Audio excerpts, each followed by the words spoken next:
Sebelum lanjut, jangan lupa untuk mendukung channel ini dengan menekan tombol subscribe, like, komen, dan aktifkan tombol lonceng agar tidak ketinggalan untuk konten-konten berikutnya. Cassandra kaget. Sayangnya, saldo kartu tidak dapat ditampilkan di mesin. Sulit dipercaya, mengapa Mr. Jefferson sangat menghormatinya. Bahkan, dengan mengatakan bahwa dia adalah VIP tertinggi. Saya rasa tidak ada kartu tertinggi di eligible for. Pikirnya dipenuhi pertanyaan. Dia seperti tidak bisa memahami alasannya. Alex hanya hidup dari keluarga asik dan melayani keluarga asik. Sebagai suatu suami formalitas, mengapa ada perbedaan yang begitu besar sekarang? Di masa lalu, Alex bahkan menuangkan air untuk membasuh kakinya. Clue berteriak, "Tidak mungkin, tidak mungkin, sama sekali tidak mungkin. Mesin itu pasti rusak. Bagaimana mungkin sampah manusia ini memiliki 30 juta dolar? Dia bahkan seharusnya tidak dapat menarik 3.000 dolar. Kalian periksa kembali transaksinya, pasti ada yang salah." Jefferson memelototi Clue. "Jadi, apakah Anda mencoba untuk menarik kembali kata-kata Anda di sini? Di anak perusahaan Thousand Miles Conglomerate? Berani-beraninya Anda memarahi Tuan Alex. Anda menggali kuburan Anda sendiri. Penjaga, tampar dia." Thousand Miles Conglomerate mempunyai pengaruh paling besar atas dunia bawah di California. Tentu saja, penjaga keamanan mereka harus luar biasa. Tepat setelah menerima perintah dari Jefferson, Clue disematkan ke meja dan ditampar belasan kali berturut-turut. Wajahnya bengkak dan tampak seperti kepala babi. Si gendut yang berdiri di sampingnya tidak berani bersuara.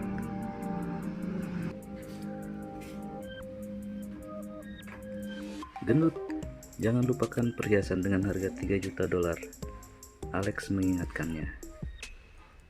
Si gendut itu hendak menangis. Baginya, 3 juta dolar bukanlah jumlah yang kecil. Namun, dihadapkan oleh Thousand Miles Conglomerate, dia tidak punya nyali untuk mengatakan tidak. Dia langsung menjawab, Oke, saya akan langsung membelinya." Ketika Clue mendengarnya, matanya bersinar karena kegembiraan. Setelah berbelanja setengah hari di sini, mereka hanya membeli gelang seharga 2.000 dolar. Dia ingin membeli gelang giok, tetapi si gendut menolak. Dia berkata bahwa dia akan membelinya setelah malam ini. Sekarang, dia akan membeli perhiasan seharga 3 juta dolar. Dia harus berterima kasih kepada Alex. Saat dia hendak meraih perhiasan itu, si gendut mendorongnya menjauh. "Pergi, siapa yang bilang ini untukmu?"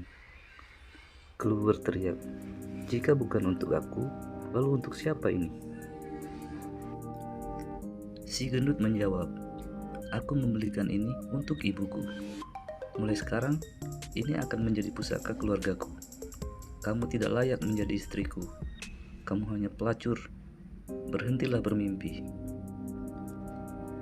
Clue sangat marah. Dia menerjang si gendut dan mulai berkelahi dengannya.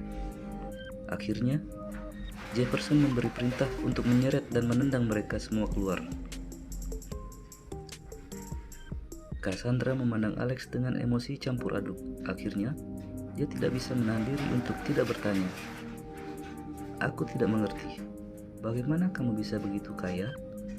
Bisa dengan santai membeli perhiasan senilai 30 juta dolar, tetapi mengizinkan Dorothy untuk menjual cincin kawinnya demi ibumu? Apakah kamu berbohong padanya untuk memainkan perasaannya?" Alex menjawab, "Itu urusanku. Kamu tidak akan mengerti." Lalu dia berkata, "Keluarkan cincin kawin itu." Jefferson berkata, "Cepat, beraninya kamu. Kamu harus segera mengeluarkannya ketika Tuan Alex meminta. Jika tidak, kamu akan membayar harganya." Cassandra tidak berani ragu. Dia buru-buru mengeluarkan cincin itu dan berkata, "Sesuai kebijakan perusahaan membayar $500.000 untuk cincin berlian ini. Jika ingin membelinya kembali, harga jualnya harus 2 kali lipat. Jadi, Anda harus membayar $1 juta untuk itu." Jefferson menampar Cassandra lagi dan mengutuk, "Apakah kamu gila? Apa kamu tidak tahu identitas Tuan Alex? Dia adalah pemilik Thousand Mills Conglomerate. Apakah dia perlu membayar untuk cincin seperti ini?" Orang ini sangat kasar dan tidak terlihat seperti manajer umum sebuah toko perhiasan. Dia pasti dari dunia bawah. Mata Cassandra melotot, meragukan telinganya. Mr. Jefferson berkata bahwa Alex memiliki seluruh Thousand Mills Conglomerate. Bagaimana mungkin? Dia bukan pecundang, dia adalah bos rahasia. Alex berkata, "Sudah cukup, Tuan Jefferson. Tidak perlu mempublikasikan itu. Itu hanya akan menimbulkan rumor yang tidak menyenangkan." Jefferson dengan cepat menampar dirinya sendiri. "Maaf Tuan, ini adalah kesalahanku. Tolong hukum aku sesukamu." Alex tidak bisa berkata apa-apa. Setelah itu, dia menatap Cassandra. "Apa yang kamu janjikan?" Cassandra kaget. Setelah itu, dia menundukkan kepalanya dan berkata dengan sangat terhina, "Ayah." Alex berkata, "Ingat, saya tidak ingin siapapun mengetahui identitas saya, termasuk Lady Dorothy. Pastikan Anda merahasiakannya. Jika tidak, Anda akan menghadapi konsekuensinya." Cassandra menyadari betapa kuatnya Thousand Mills Conglomerate. Dia dengan cepat menganggukkan kepalanya ketika dia mendengar kata-katanya. Tuan Jefferson berkata, "Tuan, haruskah kita..." Dengan tangannya, dia menggambarkan garis tak terlihat di lehernya sebagai isyarat. Ketika Cassandra melihat dan mengerti apa artinya, dia sangat takut sampai jantungnya berdetak kencang. Alex berkata, "Tidak perlu itu. Dia adalah sahabat istriku. Selain itu, dia sekarang adalah putriku. Beri dia kesempatan. Biarkan dia bekerja di sini dan tolong rawat dia dengan baik." "Baiklah, kalau begitu, mari kita promosikan dia menjadi manajer di lantai 3. Bagaimana menurut Anda?" Jefferson bertanya. "Lakukan sesukamu," jawab Alex. Alex membawa perhiasan bernilai jutaan dolar di tangannya di bawah pengawalan Cassandra dan Jefferson. Dia keluar dari LG Balfour. Cassandra tercengang. Itu adalah berkah terselubung bahwa dia dipromosikan menjadi manajer. Cara dia memandang Alex telah berubah. Tepat pada saat itu, sebuah Rolls-Royce Phantom muncul di depan mereka. Orang di dalam mobil itu adalah Lord Lex Gunter. Cassandra melihat Lord Lex mengawal Alex ke dalam mobil dengan hormat sebelum pergi. Alex berkata kepada Lord Lex Gunter, "Lord Lex, aku ingin meminta sesuatu." Lord Lex segera menjawab, "Tuan muda, keinginan Anda adalah tugasku, maka selalu siap melayani Anda." "Apakah Anda kebetulan mengenal orang dengan nama Sir Gaston di Thousand Mills Conglomerate? Baru-baru ini, dia menandatangani kontrak dengan perusahaan istri saya, Asek Construction, di resepsi. Saya melihatnya menggertak istri saya dan memintanya untuk tidur dengannya."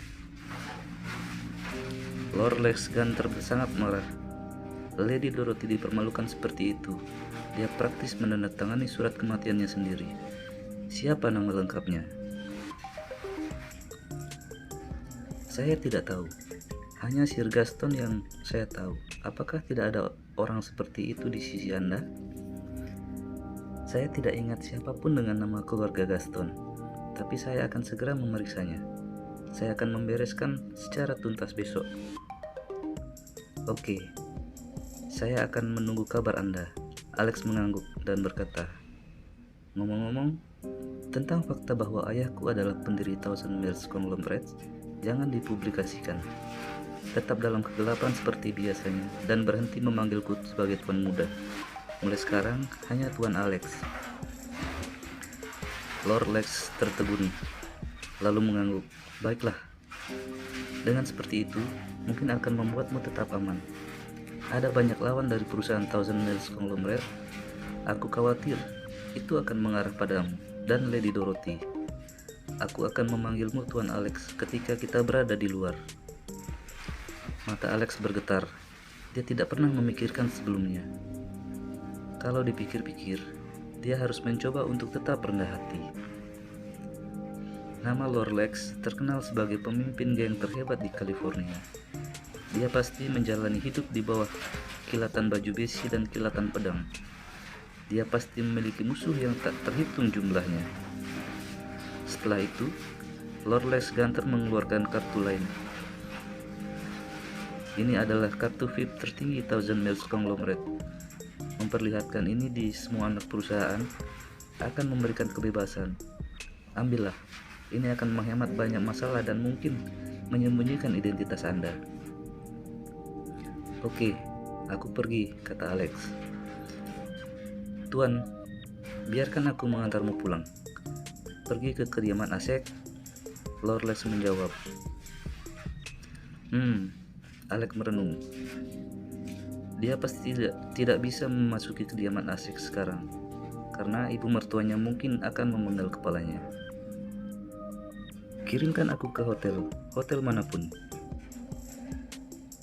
The Golden Age of Yacht Hotel, Lord Lex berseru. Apakah itu perlu? Tanya Alex. Itu adalah hotel termahal dan termewah di California.